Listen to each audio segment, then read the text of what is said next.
Peace, peace, peace, everyone. Shabbat shalom. Shabbat shalom, Abu Cruz. Peace to you. Yeah, man. So, here we are again at the end of another Shabbat. I think you can all hear me. Willfully you can all hear me. But yeah, man, we made it. The end of a 6-day cycle of our external work, and we're moving into our 7-day cycle. Willfully, Wi-Fi is a bit kinder to me tonight than it was last night. When we did the breakdown of Dr. Storm, myself and Brother Lowe, peace, Sister Kashia. But yeah, tonight we are going to be getting back into Shema with our chapter on family, which is super important, it's very foundational. And I'm so happy that we got to take our time and go through everything line by line, sentence by sentence, and really deliberate on it, But like many things, when you're studying along this walk, it takes multiple passes. You're going to study something, and then you realize when you go over it again, maybe a day later, or strong later, or years later, oh, I didn't get that part. I didn't get that part. And it's a testament to your growth, but it's also a testament to the need for humility, right? And that's one of the main things that I wanted to speak about tonight. And so I see everybody filing in. Peace, Sister Deidre. Yeah, Shabbat Shalom. Ema Precious and Ema Quiel. Yeah, man, peace, peace. So I'm going to start by opening up the space. Of course, giving thanks to the Most High Yah. Giving thanks to Chief Jagna, Chief Yuya, for producing this text and distilling his years of study and practice and trial and error and learning and hardship into this text, as a foundational guide as we work to stand upright, in alignment with the heavens and moving with that spirit of the heavens, as we would say during our Shabbat affirmation. Peace, Chief Yuya. Shalom, shalom. Peace, Stacy Duke. Welcome to the space. So I'm going to start off with a condensed version of the preface. This book is not to be read only once. Read the words of this book of knowledge and wisdom out loud. Discuss the convictions of this work with your honored brothers and sisters. Share this information with your people. This publication should be read daily. Every line in this book can be taken out of context and studied on the strength of its own potential. The truth is to be deliberated. And I'll say it again. The truth is to be deliberated. Shout out to Sister Deidre.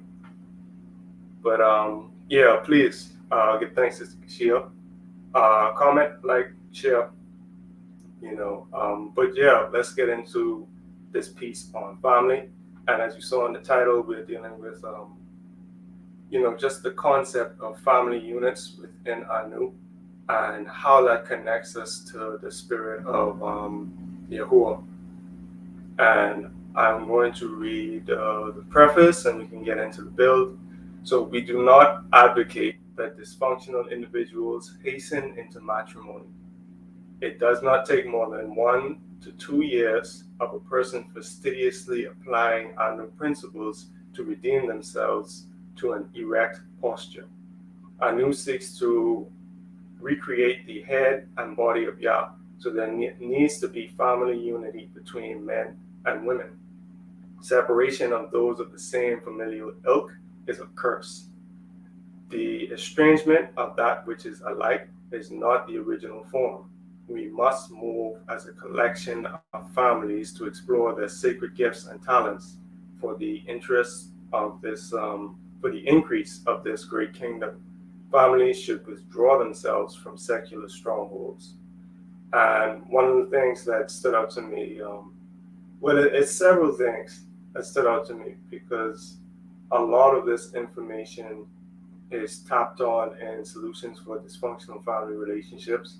Like that could be like an introductory paragraph to that book. If you slap that into in the front of that book, it would introduce the book with even more clarity than it already has, which is a lot, and which we're going to be tapping into tonight. So let's go over this first sentence, right? We do not advocate that dysfunctional individuals hasten into matrimony. And this is slightly different than when we were speaking about what we were speaking about earlier, a few shemas ago, when we spoke about desperation, desperate times and desperate measures, and more than one woman holding on to one man because they're like, okay, we could gather resources, but let us be called by your name. That's an act of desperation. But if you see that something is necessary, then again, there's a humbling that happens. When you're acting out of desperation, you don't care what you grab onto. You don't care what saves you, as long as you don't. It's like rolling the dice. It's like black or white, flipping a coin. Either I'm gonna fall off this cliff, or I'm gonna grab onto something, and willfully it's gonna be strong enough to support me. You don't care if it's the beard of a lion. As long as I don't fall, I'll cross the other bridge when I get to it.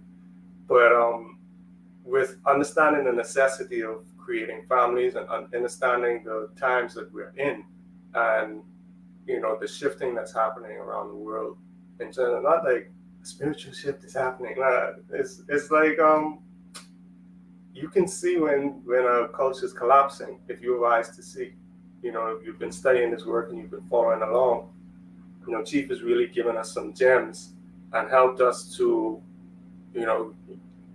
get a better clarity of vision in terms of how we assess our surroundings. So that's something that is a little different from that desperation. You look around and you realize what's necessary, and then you start to look within. Our first judgment is an inner judgment, and you say, well, what the heck have I been doing? And that's when that humility comes in and be like, oh, that wasn't working at all. It never worked for me, and I knew it, but now it's like, I don't even have that much time to make it right. You know what I mean? So every second counts, and you realize the necessity of, standing upright. Whatever your imbalance is, you can sort of recognize it and stand upright, as long as you have the humility to recognize and admit, this is what I've done wrong, this is what I'm going to stop doing, and this is what I'm affirming now. We have our midday affirmations. I think it's every Yom Rishon, so we should have one day after tomorrow, at 12 p.m. Yeah, we do it at noon. So that's on ClubHouse. And I think the link would be in the chat below. Speaking of the chat, I see we also have Imanaya. Peace, Imanaya. Peace, Brother Zach. My brother in heaven. Yeah. Peace, top tier speakers. Peace to the House of Bell. So one of the things that I thought of when I read that first sentence was a character in this book, right? Solutions for Dysfunctional Family Relationships. Sheba.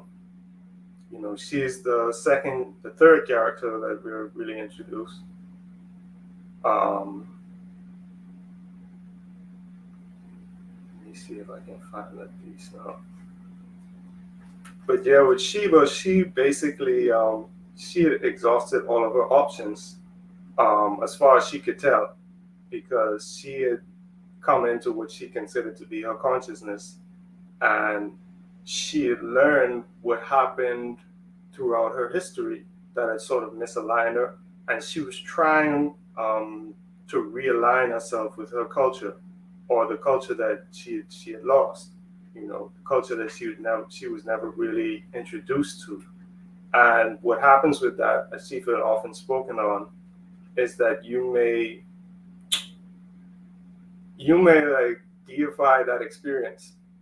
You may deify the experience of coming into your consciousness, peace, coming into your consciousness and really standing upright And every new adjustment that's made, like if you're driving a car, you basically it's a it's a balancing act, right? Just like walking, it's a series of controlled falls.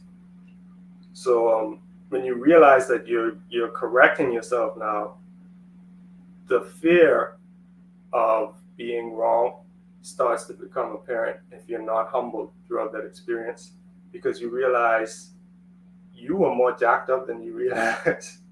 You find out that you're more jacked up than you realize, and now the correction is more than you bargained for, and you start to question if you're really ready for that sort of life.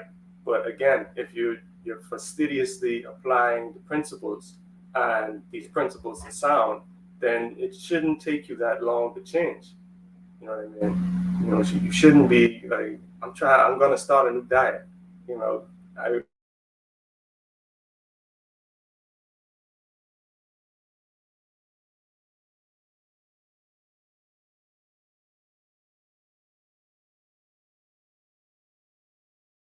I know, and it looks like I froze, so put a one in the chat or send a smoke signal. Let me know if the Wi-Fi is being funny again. Okay, there I am. Okay, so let me see what else is going on in the chat before I read what's going on here.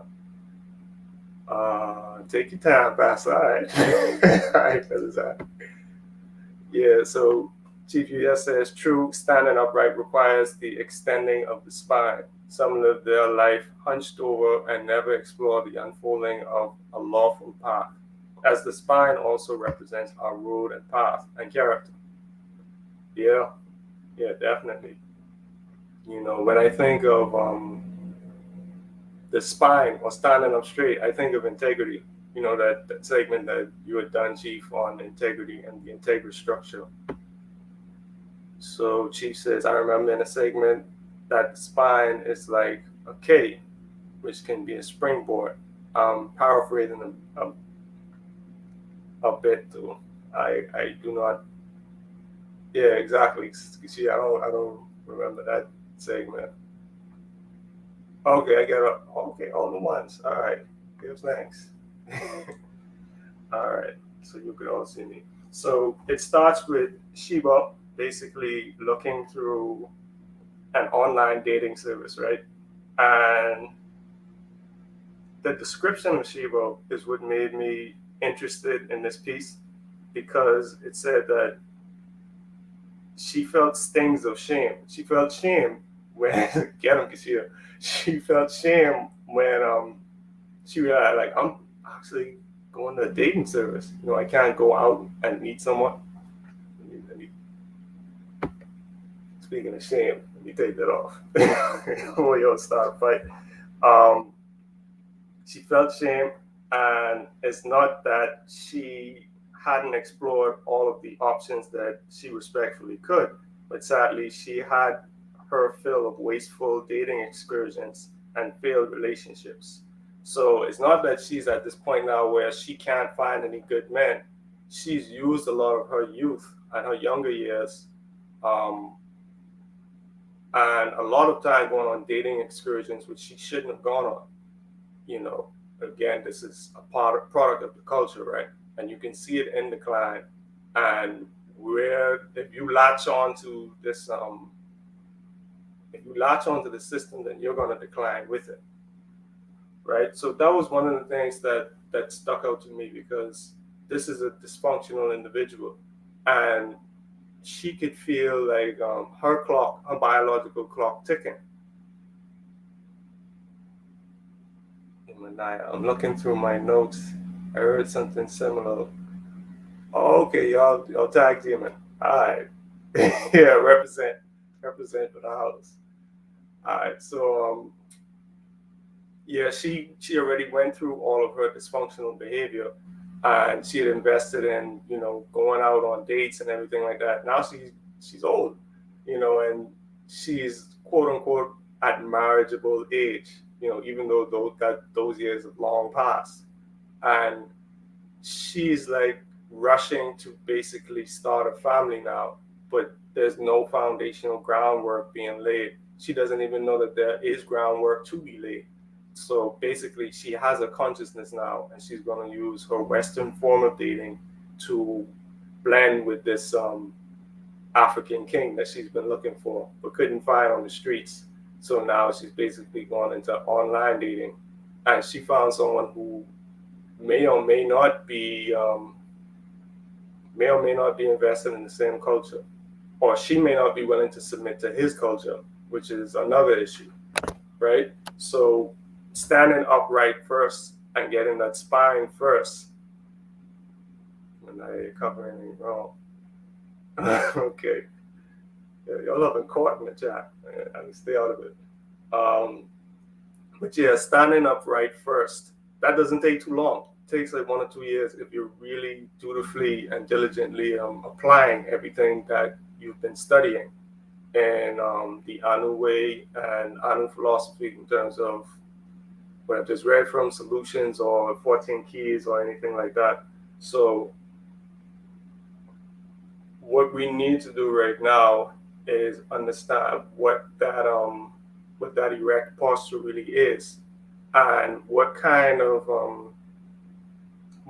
humility that we need. So Chief says that Sheba was moving out of desperation, similar to the Isaiah verse, only wanting someone to add on to what she formed herself to be. She already made her bread and clothes, and not wanted to check off boxes. Yeah, so she already got, we'll make our own clothes, we'll make our own bread, but we just want to get called by your name. And I also spoke up, which is why we used the thumbnail for this Shema. This is from Matthew chapter 18, verse 3. YHWH was speaking, and he said, "Verily I say unto you, except you be converted and become as little children, ye shall not enter into the kingdom of heaven." And what I thought was so poignant about this piece and relevant was that YHWH is speaking to it's almost like how do we get into the kingdom of heaven? You gotta be humble and open and pure as these little ones. You've got to really shake off that crustiness that you accumulate from walking through the world uncovered this whole time. And if you come at this experience trying to, like Sheba, impose your will onto what the experience should be, even though this is an experience where you should be coming to submit and coming to humble yourself, because you realize that you've been off this whole time. You favor your left leg, you're walking like Igor or Thriller. You don't have that erect posture. You know what I mean? So yeah, like she just said, erect posture can be an amazing thing, really. A strong back on a 125-pound person will topple a misaligned bulk of 300-pound person.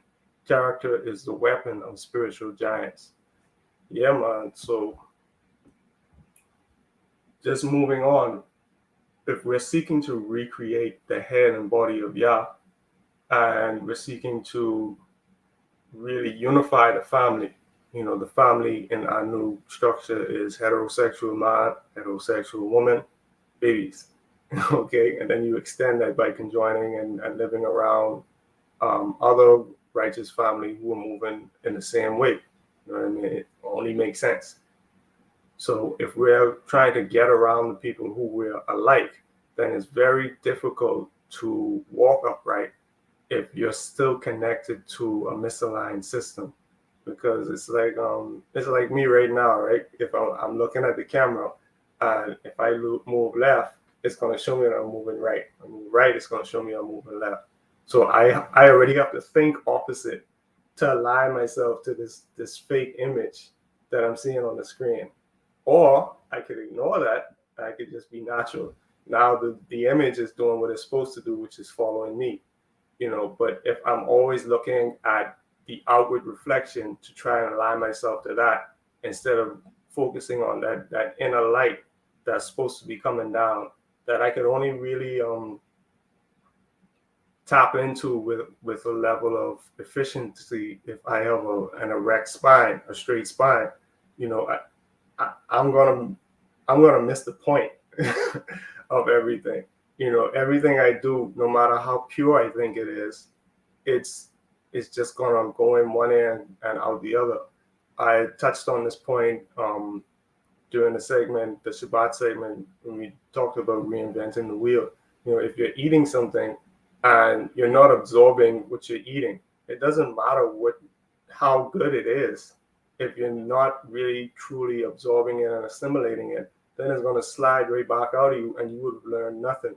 And all you're going to be clinging to is the experience or the history. Like, well, I was there for the whole class and I was studying and I was in the sessions, you know, I was out here, I was at the retreats, I was doing everything, but I just couldn't get it.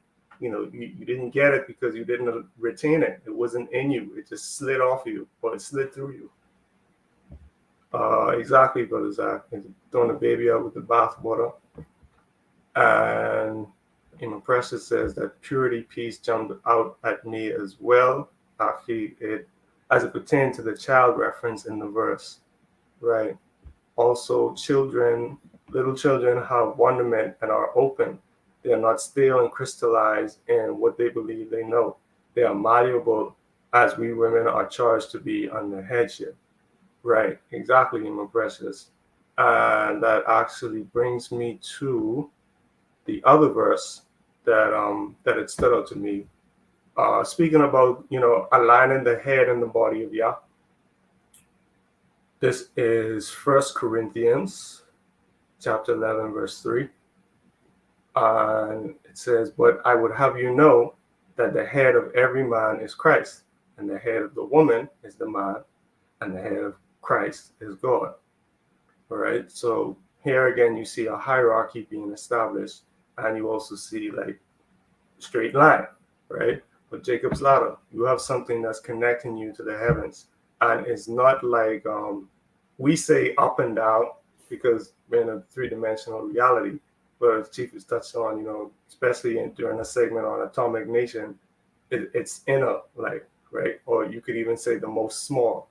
So even with the words that we use, it's very tricky because, again, it's a reflection of what it is that's going on the inner. You know, we just put different vibrations and send it out through the wind, and people pick it up. You know, like I think the youth were talking. One of the youth had asked the question. I think it was Brother Razi, and he had asked about I think it was his younger brother, and Chief was explaining how telephones work, and he said, you know, if you get a cup, you know, the whole cup and string thing, you're sending out your vibrations, and the other person's picking it up and translating it. But what's important is your intention. You know, what's important is what it is that you're trying to send out, what's coming from the source. How much of that is actually lost in translation or in transit? You know, you could even think of that game of telephone, right? Speaking of phones, you know, we whisper one thing in one person's ear, and by the time they go around the next room, you know, whispering the next person, they whisper what they heard, they whisper what they heard. By the time you get to the next end of the room, it's something completely different, you know, and that just speaks to lack of listening comprehension. And it also speaks to how much we try to add on when we hear something, you know, and we add a lot of stuff that wasn't there. So I could say, yeah, my mother's going to get some pizza this week. And by the time it gets to the next room, all you heard was, yeah, there's a unicorn on the roof. It's like, how do we get there? You know what I mean? Top tier speaker says, it's interesting that you're talking about upright posture as I am working to correct my posture. Yeah, you did say that earlier this strong. I almost couldn't get up after using my foam roller. Y'all gotta enlighten me. I don't know what a foam roller is. I don't know if that's the sister's secret. I don't know what that is. Sister Shonda Joy says, I recall you teaching that character is the ultimate protection in the fear mechanism segment. Chief Yuya. Chief Yuya says, inner light is that inner revelation, but one thing to help with that is to replace inner with inward. That means the light is in motion and not just a potential of inner enlightenment. Yeah, that definitely it provides a different type of visual. It's similar to the image that we're showing of the sun being something that's just sitting there and the planets are just circulating around it, as opposed to the other model you may see online where the sun is moving and its gravitational pull is also pulling the planets, which like it gives you a different perspective on how many things are actually stationary in the universe, or how stagnant we may be. All right, Chief look like he's up on game. Foam rollers are painful the first few times of the gate. It can feel like torture. I don't know how. I'll take your word for it. Saying that, okay, everybody knows that I feel left out now. These foam rollers. Yeah, exactly. Precious. That patriarchal hierarchy. Yeah, man, woman, child. That's it. And Chief Yuya says, absolutely, Sister Sham, character is the personage of the breath of the Supreme. When you walk in divine character, you are heaven on earth, a place for divine conscious to exist. No hex can mess with that. Okay. All right. Foam roller is just a tool you use to roll across your back. And use foam rollers to deep massage and stretch muscle tissue. Sound good. Yeah, that actually sound like those the thing that you use to roll bread. What's it called? Rolling pin? Yeah. That actually sounds like something I could use. So yeah, we're trying to reestablish that head and body of the Most High, right? And this was a key piece. Separation of those of the same familial ilk is a curse. And I feel like I got to read both of these. I think I got to read both of these sentences. The following sentence says, the estrangement of that which is alike is not the original form. So the separation of those of the same familial ilk being a curse is very truthful, because Chifa touched on this before. When we get out of the house in the Western sphere, we tend to go as far away from our family as possible. You even plot on it when you're young. I can't wait till I turn 18 so I can be an adult and do whatever I want to do and move out and have parties, get my own apartment and go to college and live my own life. That way I ain't got to listen to all these rules. Like, you start like playing this thing over and over in your head, and you don't realize that it does look like a rolling pin without the handles. Okay. You start to realize that slowly but surely, after karma starts hitting you, you really weren't in a right position to really think that through. You didn't think that through properly. It was just a desire to get away from the headship that you were under at that point. So when you look at actually staying together and not really separating from people who are of the same familial ilk, it's a blessing. It's not a curse, because you can only strengthen one another. But the key part of that is you're of the same familial ilk. You're of the same spirit. Sometimes you're separating from people who you shouldn't linger around. It's such a sad thing that families aren't planned, because you have a lot of people, again, who are dysfunctional and who rush into matrimony. And again, we're not talking about getting on one knee, will you marry me? It's not like that. It's like, it's even with sex, right? It's even with intercourse and commingling. You rush into it for whatever reason, whether it's because you feel like you should have lost your virginity at a certain age because all of your peers did it, whether it's I heard stories where sisters were having babies by men just because they thought that would make them stick around.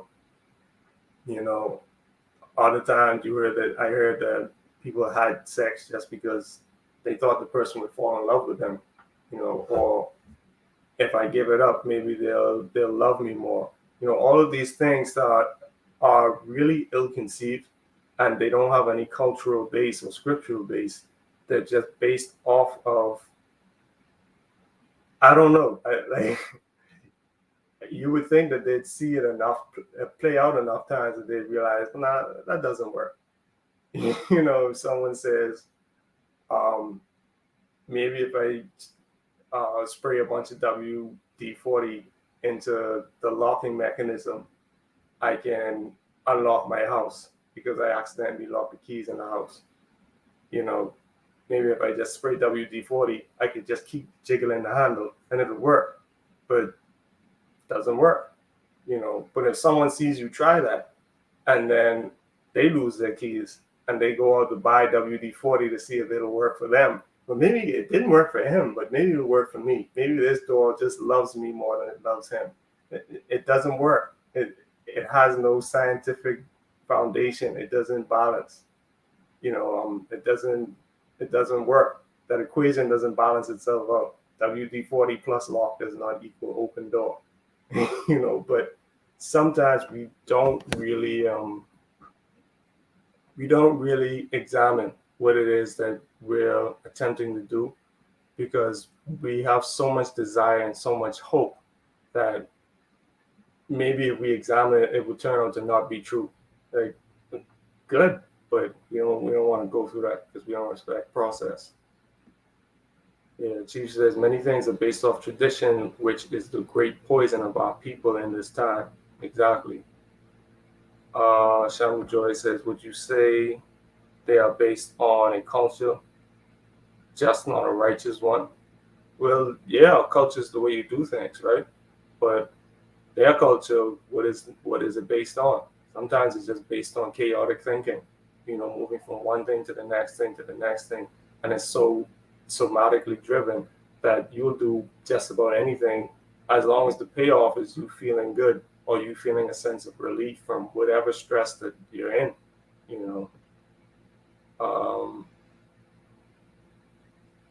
Yeah, exactly, Sister Kashia. Ken, Chief, folks tend to be running from exactly what is needed. And she said, oh, yeah, that's another thing too. Ego will always tell you that what the last person couldn't, you can. It's a gateway to insanity because you keep doing the same thing over and over. Keep trying it, won't work, switch it up. Cat Williams would say. And when you see that it doesn't work, instead of stepping back to question your thought patterns, or even, reaching out to people like, hey, guess what I learned today? This thing doesn't work. Instead of removing that stumbling block from the path of others behind you, you would prefer to hide your mistake, because ego again. Yeah, man. Law and order, tradition, hierarchical structure.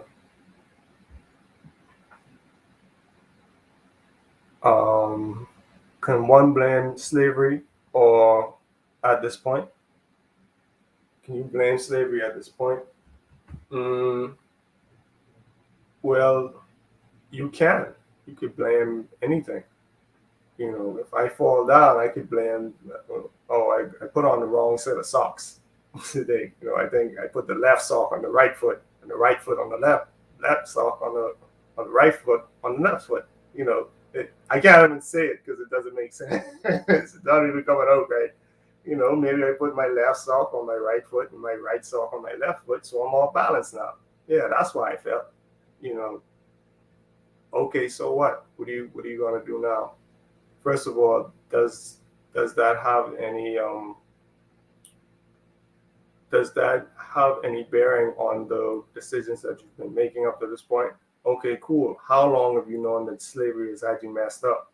Like, did you just figure that out when you did something stupid and you suffered the consequences of it? How long have you known that slavery has messed you up? How long have you tried to correct that or even identify what that messed up thing is? Sometimes we blame slavery because it's like always at the top of the deck. you know, it's like the Joker. You just pull it out and it's like slavery. Slavery did it. But after a while, you have to recognize that something heinous was done to you, and you've got to do what you can to, again, stand erect, stand upright. It may not be an annual experience; it may be a different experience, but still, how do you deliberate on the effects of slavery, and how do you actually work forward from there? Because if slavery is the first thing you go to and the last thing you say, then you're not going anywhere. You're not going to fix anything. You're just going to say it was slavery. It's just like saying the black guy did it. We don't need to deliberate any further. But that's one of the interesting things about that solutions for dysfunctional family relationships, because you have been told, we've had decades and decades of people who have really examined this thing when understanding and understanding the effects of slavery on not just our minds, but on the minds of the people who are actually still holding on to that system and that paradigm, and the benefits that they were receiving from that paradigm, and trying to hold on to those benefits, even to our detriment. Making themselves our enemies, right? The chief had spoken on that point before. Your enemy is someone whose goals are harmful to you, and their goals weren't necessarily aimed at. It wasn't like a personal thing where it has to be these people, but it was these people for such a long time. Like, are we really gonna stop doing this? Like, we benefited from it for so long. It's like trying to get a drug dealer to stop selling drugs. Right? But it works. You see all this money I got? So after a while, it's like, okay, even if they're addicted to that sort of lifestyle, we've been told several times by several brilliant people, separate. You have to separate in order to understand not only what was done to you, but how you can build and thrive on your own. And time and again, we start, and then something happens, and then we just stop and fall back on, it was the slavery thing. And then we actually try to integrate with the people who have declared war on us through their actions, never mind what their words said. So Chief Yuya says, still, how many can name their culture?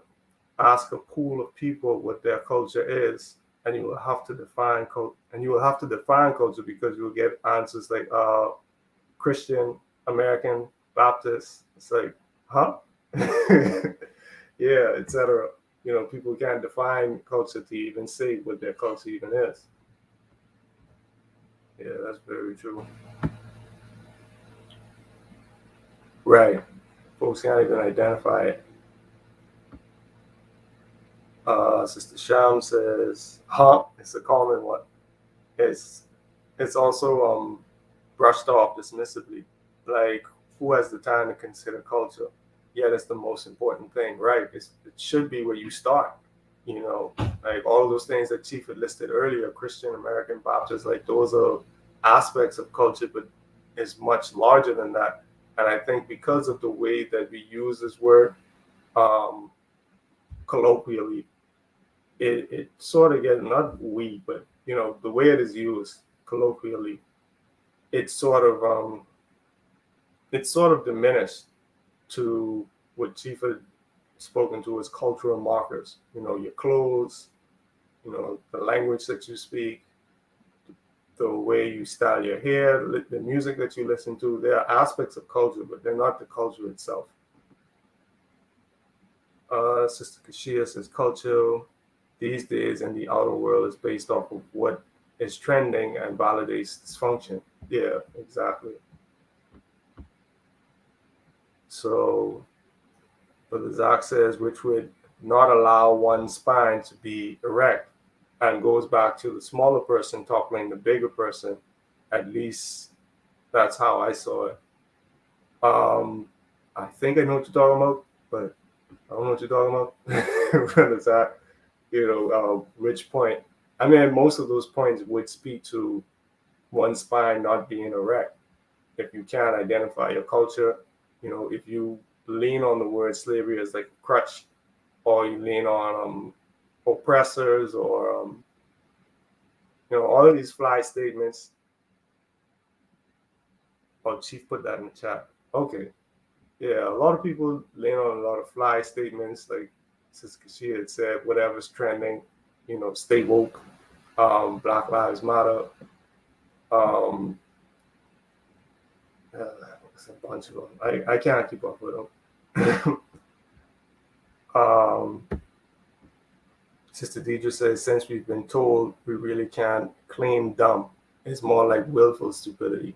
Yeah, that's what I call ignorance. You're ignoring the problem.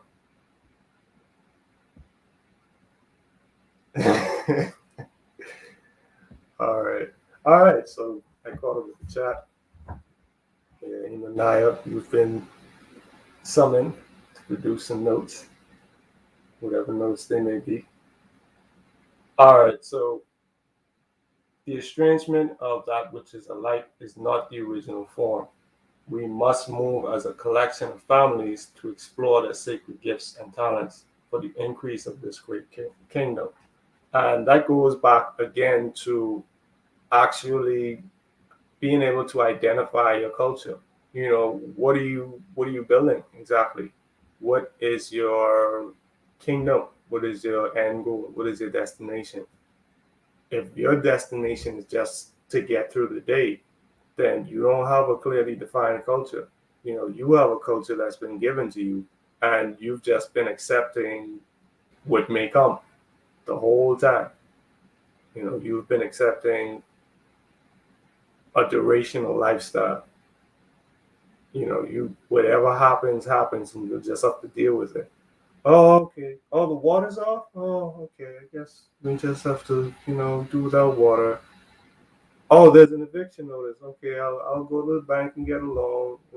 You're so tied up and wrapped up in the system that you are a walking battery. That's why I really like that film, The Matrix. The script that Sophia Stewart had put out. It was a very good metaphor for the way that people are raised to move throughout the society. You're basically a walking battery. You're powering the society, and it only thrives if you stay asleep. It's not like that Buddhist phrase that Chief had spoken about during the breakdown video, where he was like, you have to stay awake. It's like you got to stay asleep. You got to numb yourself to your problems. Whatever happens, suck it up, because there's always someone out there that has it worse than you. That's a common one. Don't try to get better because someone always has it worse. So just compare yourself to someone who has it worse, and you'll feel better about your life. Let's use my vocabulary. But yeah, man. So the kingdom must increase. It's not just okay to join those who are currently present. Yeah. Kingdom has to increase, and it's a much more sober task than one would realize just coming in.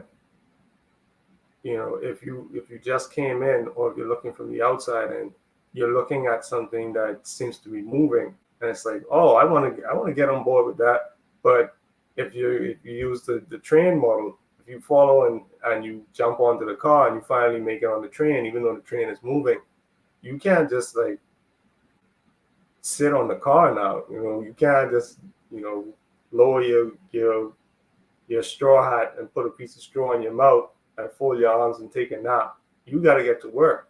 It's like, all right, now that you're on the train, you go to, it's like what we were speaking about last night with myself and Brother Lowe with Senku. As soon as he fed them with something that he invented, just to show them that the inventions are legit, he was like, all right, everybody who ate the ramen, y'all got to go to work.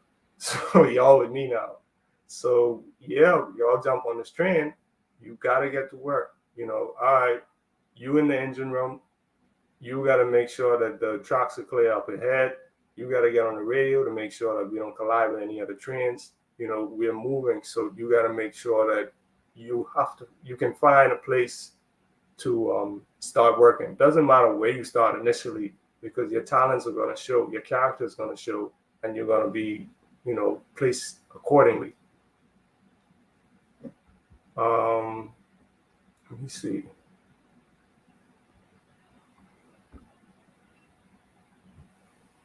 Brother Zach says, I was just thinking that ignorance is bliss. It's not easy to do for self in many folks' eyes. No cotton to pick up north. Yeah, man. It's very tempting for a lot of people to just find something where they can just plug in. All I have to do is plug in and follow this same routine over and over for the rest of my life, and then I can die. That's an act of willful ignorance, or that's an act of willingly going to sleep. Just plug me in anywhere, stick it anywhere. Let's get it. Oh, I get a car too? Okay, yeah. Company phone? Okay. Yeah, man. Chief says, what's interesting is that Sophia Stewart said that she wrote that as a sequel to The Terminator. So we could look at that movie as a precursor to what happens next, or what is obviously on the way. Yeah, man. Those movies, I gotta get into the Terminator series. I don't think I ever watched it fully. I watched one of them where it's like it was a shape-shifting model, and that was like the scariest thing ever because it had no emotion. It was like Mercury, if Mercury was a serial killer. It was just this liquid metal chasing them all over the city. I was like, yeah, if there was ever a villain that, a type of villain that scared me, it was always the cold emotion.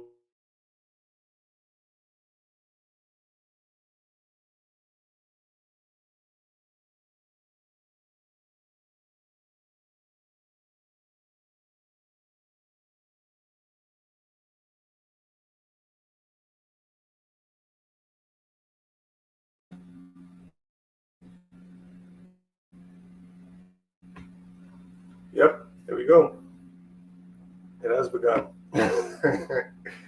Yeah, so I had to turn on my hotspot with the swiftness. But yeah, that's what happens when you live on a key. Just gonna keep it moving. So yeah, with that movie being a precursor, you can see what's to come. You can see people really plugging themselves into the system, but you can also see artificial intelligence becoming sentient and realizing that these beings aren't really, like, it's a piece of cake to take over this place. It's similar even with Senku. Senku arrived at that primitive village and he was like, all right, let me test and see how smart these people are. And all he did was blew bubbles. It's like they never saw bubbles. All right, this could be a piece of cake. All these people could be mine. All of them could be working for me in a minute. It's only logical. Sovereignty says, culture to many seems to boil down to arguments over colorism. I mean, that's so silly. Touching that one. It's a silly argument to even give any attention to, but it's a silly argument to engage in overall. It's not something that you should really it's not something that should preoccupy you. I'm not speaking to you, Sister Moksha, but just in general, like you can't find nothing better to talk about than the tone of someone's skin. Like seriously.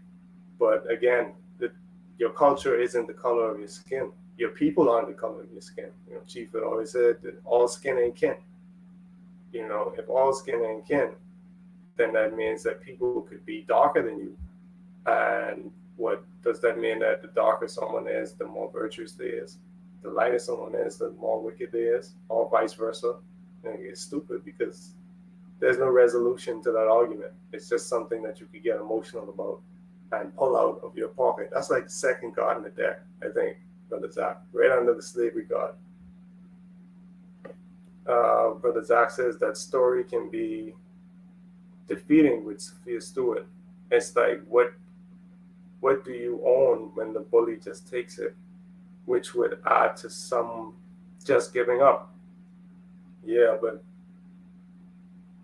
one of the things you have to learn from that story too is, we need some better defense. You know, if we make something valuable, but we don't have any defense system set up, then someone could just show up and take it.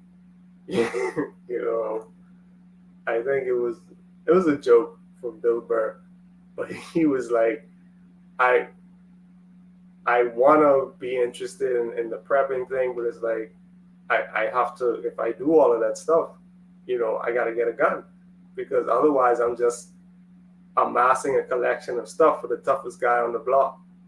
You know, so there has to be a balance of, okay, you're going to produce something. Chief had touched on this before. If you produce anything, then you have to be able to protect it. Yeah,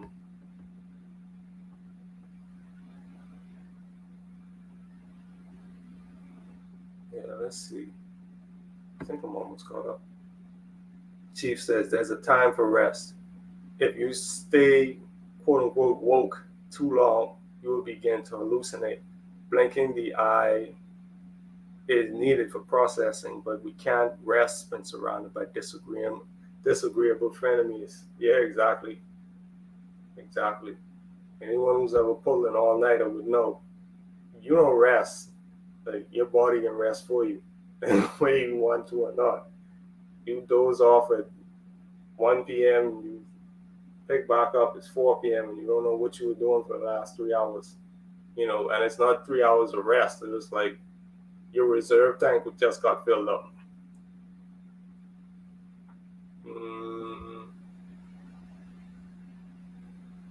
Yeah, you said you can't own anything without undergoing the curse of captivity. It was the second one. Okay, Sister DJ. Yeah, the second one, Terminator Part 2. Yeah, I need to watch that movie again, because I didn't even care about the story. I was just waiting for and the fact that it turned into a cop. You know, that was what made it really scary. I was just waiting for the police to show up. Yeah, Sister Moxa, give them ramen. Give them grass and call it ramen. Senku is like the system. You know, the system, the quote-unquote system didn't come up with this stuff. You know, they utilize it, and they had a lot of time to perfect it. But a lot of this stuff is common sense. So, getting flashes. I guess I said the system too many times. Whatever. But yeah, they just, whether it's the American government, British government, whoever it was, you know, capitalism is something that you can see as an opportunity.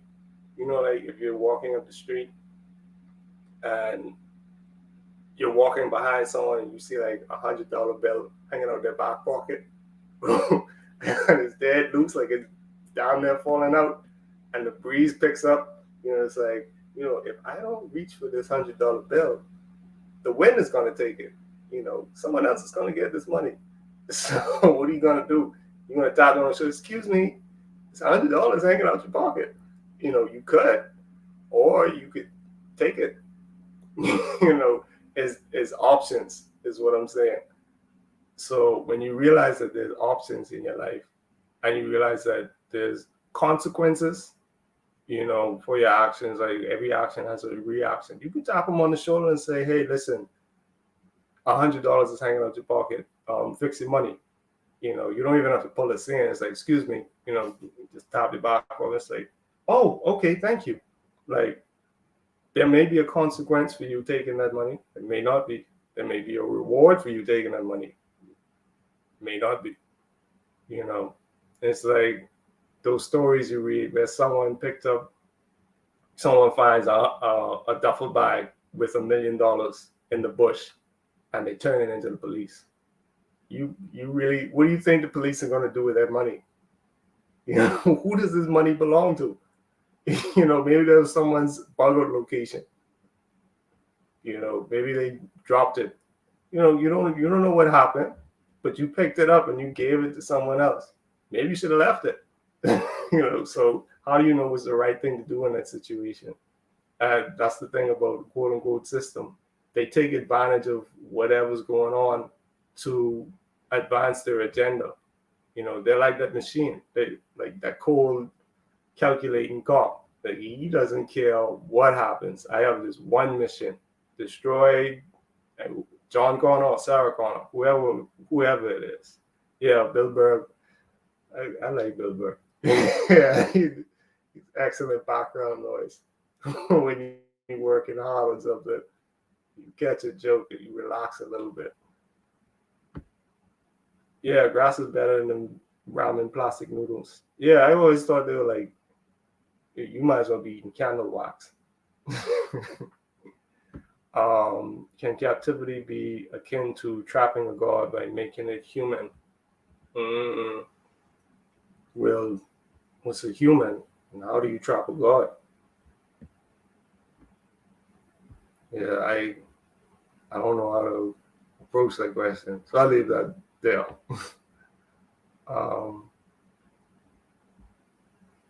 Say I used to crush yeah, I used to crush those ramen noodles too. Yeah, poor man's breakfast. It was super cheap, always in the cupboard, no matter how many you ate.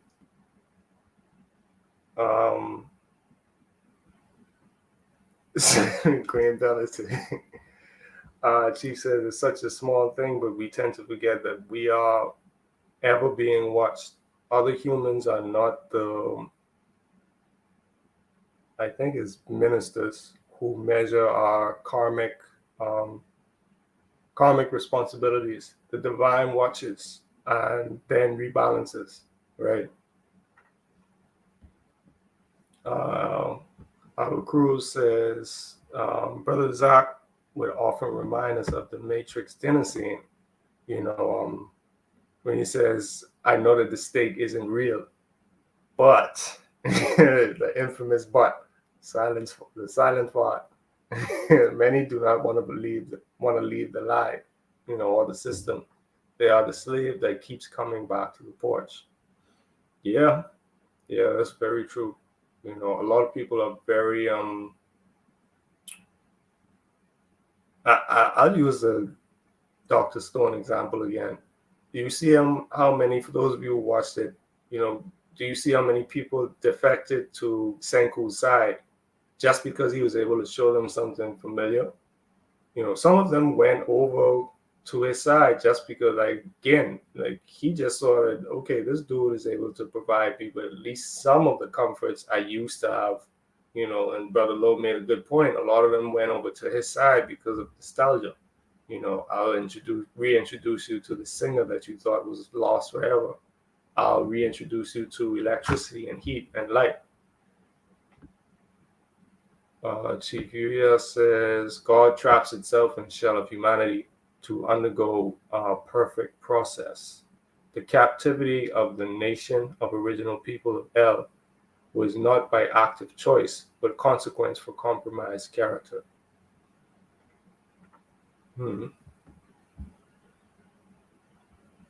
Sorry, I'm just scrolling back up to Brother Zach's question.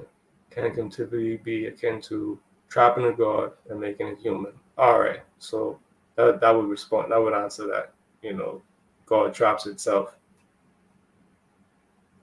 And the thing about families linking and fellowshipping with other families, the next sentence says that there's a sympathetic link that members can provide to one another and to other distant and new members who have their own families. What's the sympathetic link? That link could be we're no longer tethered to the system. And this is how we're making our life in this environment. This is how we're interacting with the environment. This is the homestead that we set up. These are the techniques that we use to harvest various resources, whether it be solar, whether it be wind, whether it be water. This is how we align with the Most High. We may be in a different type of climate. Y'all may be experiencing snow right now, but we don't have snow. We have a very cool breeze, and we walk out. Sometimes we walk outside and just listen to the waves, or sometimes we walk outside and just feel the wind. Just to reconnect with that nature, and that helps us to reconnect with the Most High. Just being in that awe-inspiring space helps us to remember that there's a more inward, not inner, but a more inward intelligence that's informing us how we should be moving righteously. Chief Yuya says, okay. Shannon Joy said Stockholm Syndrome. Chief says there's Stockholm Syndrome, but it's more like Matrix Resurrection. Colonialism and mental slavery has become a small shock to the system. At this stage, spirits are numb to the loss of freedom. Man, yeah, they really are. It's a very it's an interesting thing when there is that shock to the system that comes back, and again, it may come through the children, like Chief had touched on the McDonald's example, like why do people make McDonald's if it makes people sick? Or you may ask, why do I have to go to school every day if I'm only being taught to work for someone else?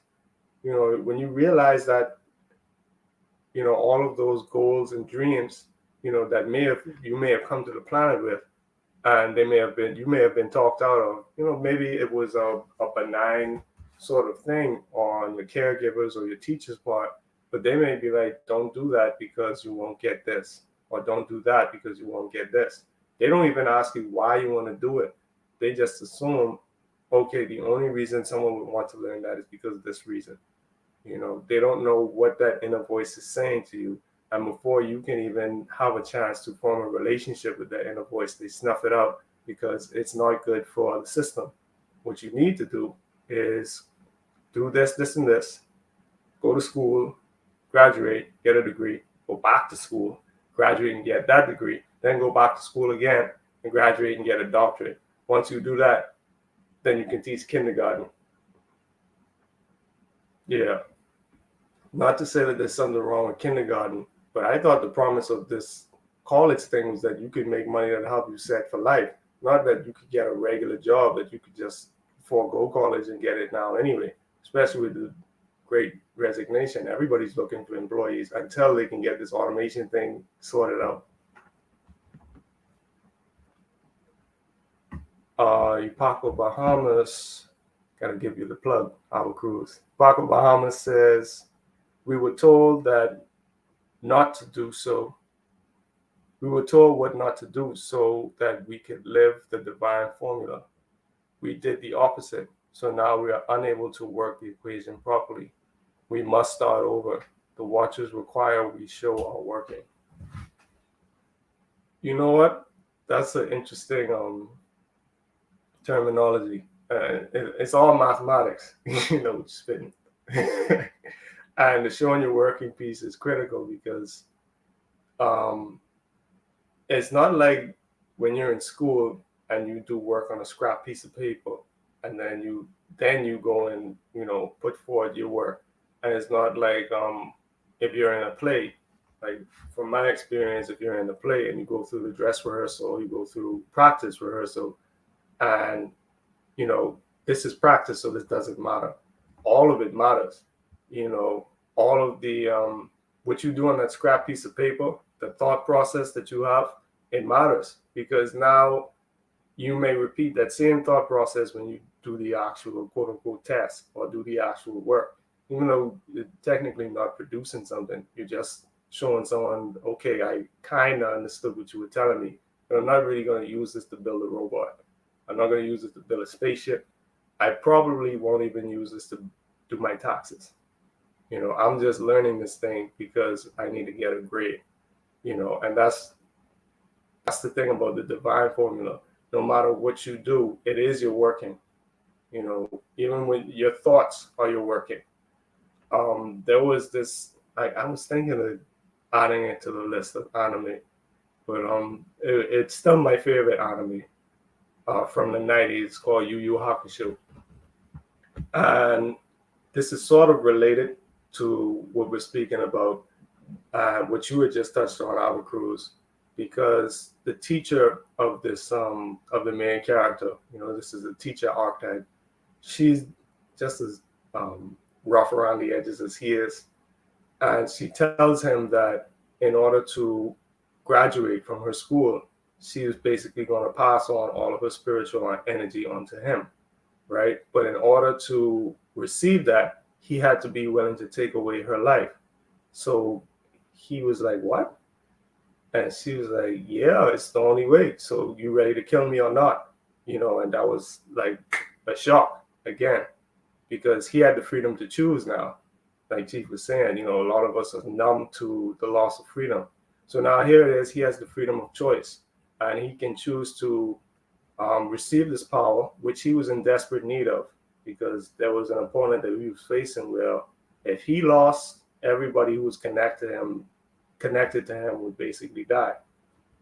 So here it is, he has that option, and she says, I'll be waiting in a cave for you when you've made up your mind. She didn't stay there for him to argue.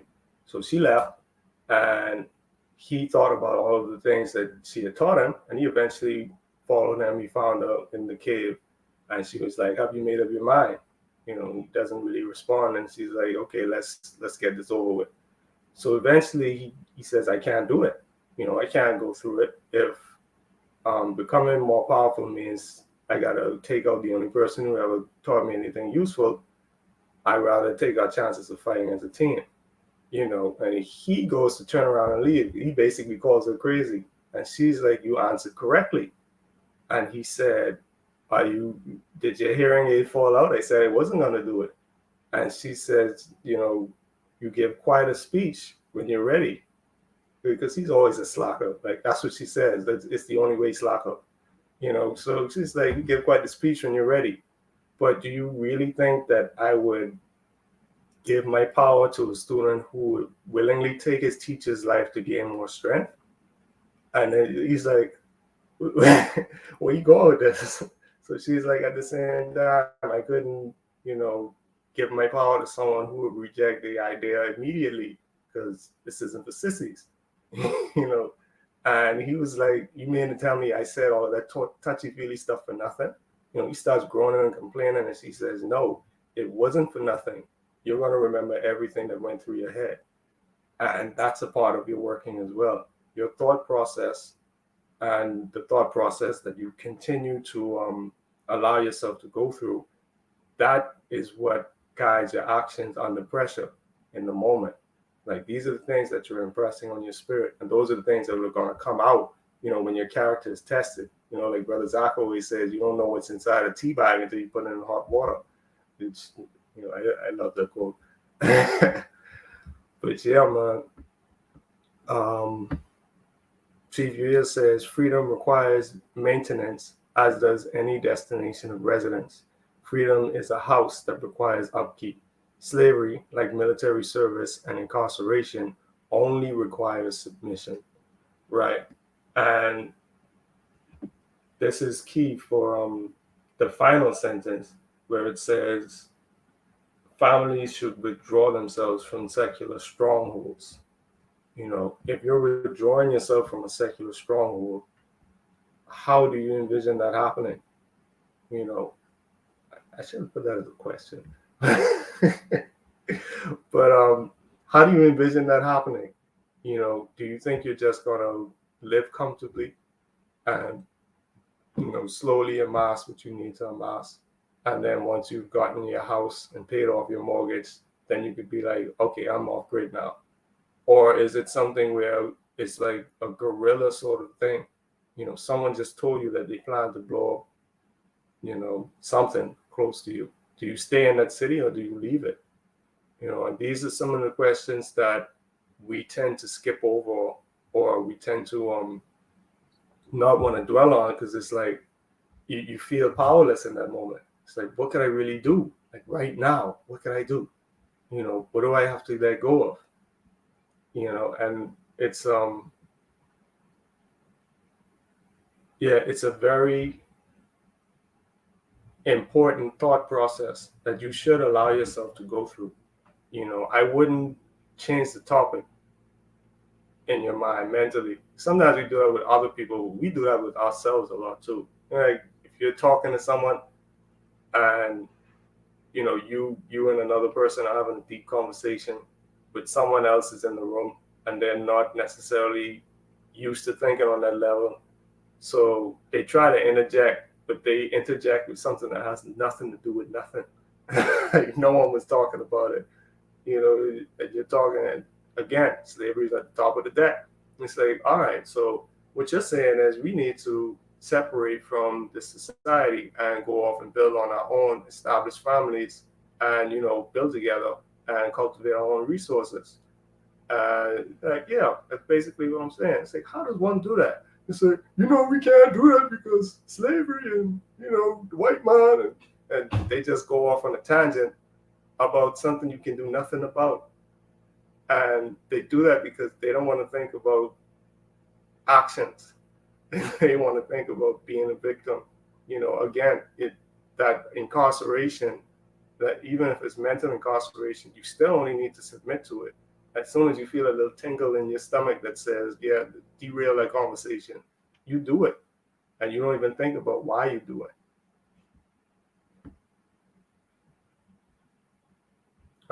Brother Zach says, living by a group of people's definition that is foreign to yours is so detrimental to one looking at that word freedom. Yeah, exactly. Brother Zach. Top tier speaker says, when it comes to there being a sympathetic link that adult families can provide to one another, I think about the experiences we have in common that we can share in regards to motherhood, being a wife, etc. And Sister Sham says, reminds me of a huge trucking protest happening here because of the mandates. Residents are more focused on the noise interrupting their Sunday dinner rather than seeing the motivation of action. Okay.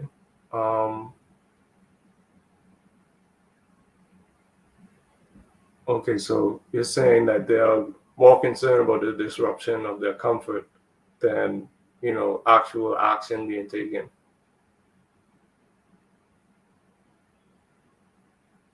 Okay, that's continuing from your previous comment. Top tier speakers, creating a healthy economy within the home, etc. Yeah, all of this good stuff to share and discuss. But sharing your experiences and what you gain from your application is vital. Not just sharing what you think about it, but sharing how you do it. Chief says, so the expression of free thought becomes a nuisance to those locked in tradition. Sister Sham, so typical. I've heard folks speak on BLM in the same tone. Yeah. If you start to talk about something that takes me away from my comfort or keeps me from enjoying my steak, which I know is a lie, then, I'm going to get agitated. And I might just kill the whole crew so I can get my peace and quiet. Yeah, definitely a telling reaction. Chief Viewer says Brother Lowe and Brother Antonio are both visual artists who enjoy anime. Why do you two? Why? Oh, why don't you two do your own animations? I would invest. Brother Lowe, hold on. Brother Lowe, you calling out? You do I too? Yeah, well, I always thought Pedro was just the history guy. But yeah, man, that sounds like good money. It's funny, I was actually thinking about solutions when I was doing, some reading for tonight. And as I was reading about Kenya, I started to like, conjure an image of her in my mind. I was like, I wonder if I could do a painting of these people, to tell a story. That would be cool too. Yeah. And Lo and I had actually had a conversation about this in terms of just people having their own media. Even though Eastern media, like, you see those Korean and Japanese movies, some of them can be very depressing because of their state of mind. Or even if you look at Turkish media, all the shows are too long to finish. No matter how much you like them, just too daggone long. Like they got 100 episodes in one season, and each of those episodes is like an hour and 45 minutes. It's like you trying to tell me your whole history tonight? Come on. Um, yeah, that would be cool, just to show. Um, GPU says, right, a secular stronghold could be media, religious institutions, secular government, Western medical industry, the school industrial concept, complex, etc. This is why some conversations are not for public consumption. Some environments are too savage for civil discourse. Yeah, I've seen that a lot. I usually, ever since I was young, I usually refrained from speaking when there was more than two people in the room. Like I always had that trait. I don't want to say I don't know why, but it was always an innate thing, you know. My grandfather was pretty similar. Like depending on who was in the room, you could tell based on what he was saying, or what he was willing to reveal. Um, Albert Cruz says, "Leave the city. If not, you will be salt." Yeah, let go. It's a trap. Like $99 McDonald's, lining up for a slow death. Mm-hmm. Yeah, you ain't never lied. You ain't never lied. Um, the history with the animation is a cool mix. But y'all still talking about this anime. Okay. They would say slaver, but that's because someone has created their definitions and boundaries for them. They can only live in that foreign or alien boundary with no way to escape. Chief Junior said, "Yes, Turkish media. Those shows have like 80 episodes in one season." Exactly. What's going on, Chief? Um, Paco Bahamas animations. You saw Aki's creative face shorts of this and that. Jack the birth long on its way. Yeah, man, Brother Cruz, you know that face. I get an idea, you know. But yeah, I'd definitely be interested in flexing that muscle a lot more because I haven't been drawing as much as I should be. Been reading a lot, been writing a lot, but I haven't been drawing a lot. So that would be a cool change of pace. And who knows, it might be some good content for the Discord server that's on its way, or making of sort of thing. You know, speaking of which, another reminder, I'm getting ready to close out. If there are no more comments or questions, another reminder is that tomorrow, I keep saying tomorrow, it's how bad I want to go to bed. But after Shabbat, on Yom Rishon, first day, we have midday affirmations, at 12 p.m. on ClubHouse. The link should be in the description below. We also have our youth initiative that's going on, and you can check it out on the our New Life Global Ministries website, and you can also find our blog there. Every strong again, Yom Rishon, the blog post comes out, and it's very engaging. You get a question that you can participate in, take part in, and we're gonna have a lot of interesting things coming in the near future, I know. So definitely stay tuned. Our Cruz says, a point that came to me is the adjustment of posture to make your spine straight. It can become very uncomfortable of a process for months. It's therapy.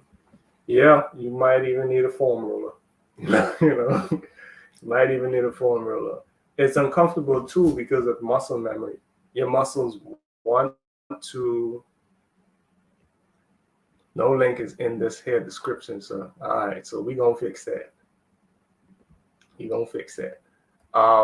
Yeah, my muscle memory definitely contributes to that discomfort too, because it's weird, but you're more comfortable being misaligned than you are with alignment, because it's just what you've been doing for so long. Another thing that I wanted to touch on before we close out was at the end of solutions. It's like a paragraph long, or I should say it's one of the final paragraphs, but I thought it was very key. And it says, some of you are up in arms about GMO foods, gentrification, and the cloning of animals. Why are you not equally enraged by these Frankenstein-like families that are patched and grafted by the wayward? A relationship/family thrown together haphazardly with little to no regard for individual cultural investment is a disaster waiting to happen. The only possible family that can result from this type of social butchering is the suicidal one, which destroys itself like a worm at the center of a rose, eating it from the inside out. We must abandon this fantasy of cultural euphoric homogeneity. Ooh, said it right. There's some fantasy of cultural euphoric homogeneity, which only exists in stale pontification of the unenlightened. Cross-cultural relationships must find uniformity internally, or they will further decay society as a whole. This is truth. It's time to look at the monster we've created before the monster kills its maker. All right, so, look at that. The link is in the chat. There you go. And I know anybody's gonna type that out, so we will make sure that it's there, so you can just click it, But yeah, that was something that I thought was key and very poignant. A good punctuation to the book. All of these cross-cultural families that are being created based on, yeah, this author sounds like he's in a dark place. Jeez. Yeah, you must be going through it. But yeah, man, it was very poignant, and I think we needed that punchiness that author, whoever he may be, was trying to get across to us. Because again, we get very numb and we get very complacent in spaces where we have no freedom, because we like to convince ourselves that nothing can be done. It's much easier, or like just she said earlier, it's laziness. You don't want to consider what you can do to improve your situation. And this is something that we could learn from the characters in last night's build. We were talking about not just Senku, but all of the characters. All of them go through their space where they may not have the main character right next to them to just keep spotting off information. They use what it is that they have in order to make the situation better. And as they did so, more people were galvanized, towards them based on what it is that they were doing.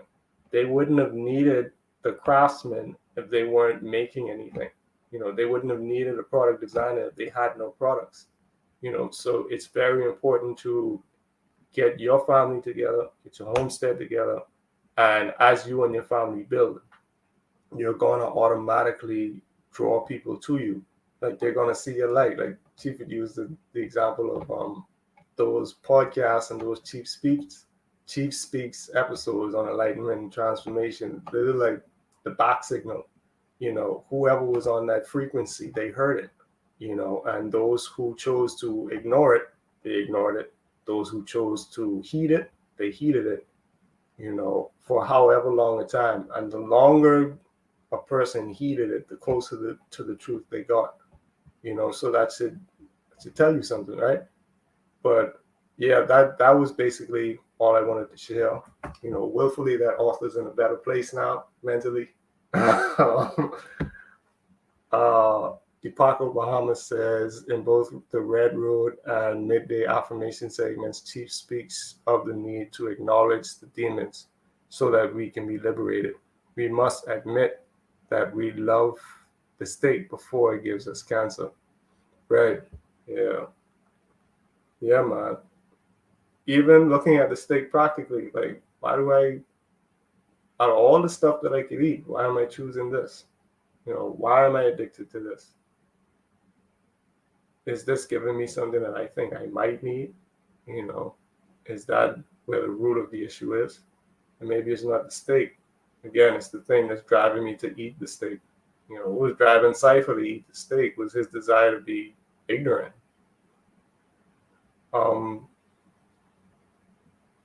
Yeah, definitely.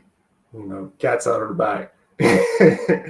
Give thanks to for solutions for dysfunctional family relationships. And give thanks to you all for riding with me tonight.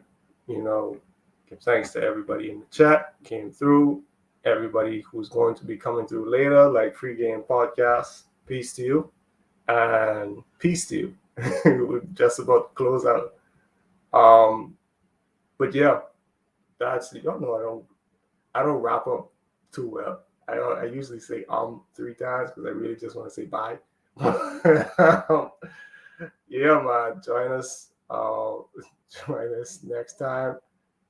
We're gonna be having, what's the next thing? Do we have any live? No, we don't have any live segments. So the next thing would be Yom Chomishi.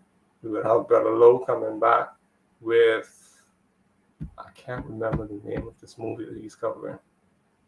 It was gonna be Oblivion, but I think it was, if South Arlene is in the chat, or Sister Kashia, someone throw me a lifeline.